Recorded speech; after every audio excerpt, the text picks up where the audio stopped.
लाहौर में चौधरी परवेज इलाही की गिरफ्तारी की कोशिश नाकाम। दरवाजा तोड़कर घर में दाखिल होने वाली एंटी करप्शन और पुलिस की टीम 6.5 घंटे के बाद खाली हाथ लौट गई। परवेज इलाही, चौधरी वजाहत और चौधरी रासिक के घरों की तलाशी। खातून समेत 20 घरेलू मुलाजमीन जेर हिरासत। पुलिस चौधरी शुजात के घर में दाखिल होने में नाकाम रही। महकमा एंटी करप्शन को चौधरी परवेज इलाही के घर पर मौजूदगी का पक्का यकीन था। पुलिस पर पत्थर, पानी और पेट्रोल फेंका गया। Director general anti corruption Suhail Zafar Chatta की मीडिया से बातचीत।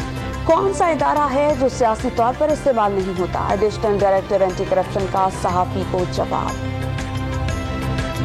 अदालती फैसले और बुनियादी हुकूक पामाल, फिस्तायत और जंगल का कानून। पीटीआई को क्रश करना लंदन प्लान का हिस्सा।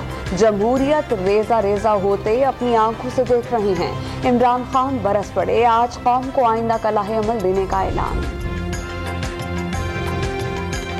हुक्मरान इत्तेहाद बजट के बाद असेंबलियां तहलील करने पर आमादा। तहरीक इंसाफ का बजट से पहले असेंबलियां तोड़कर जुलाई में इंतखाबात कराने पर इसरार। मुल्क में एक साथ इंतखाबात के लिए मुज़ाकरात का दूसरा राउंड भी मुकम्मल। ब्रेक थ्रू होगा या नहीं, फैसला मंगल को मुतवक्के। इलेक्शन कमीशन ने 14 मई को पंजाब में इलेक्शन से हाथ उठा दिए। 21 अरब रुपए का फंड ना मिला, सिक्योरिटी भी नहीं मिली। सुप्रीम कोर्ट में 2 सफ़ात पर मुश्तमिल पेशरफ रिपोर्ट जमा करा दी गई।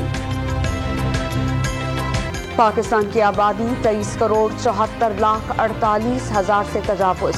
सिंध की आबादी 5,41,00,000, पंजाब 11,64,00,000, खैबर पख्तूनख्वा 3,93,00,000 और बलोचिस्तान की आबादी 1,97,00,000 नफूस पर मुश्तमिल। न्यूजीलैंड दूसरे वनडे का मार्का आज रावलपिंडी में होगा। 5 मैचेस की सीरीज में शाहीनों को 1-0 की बढ़तरी हासिल।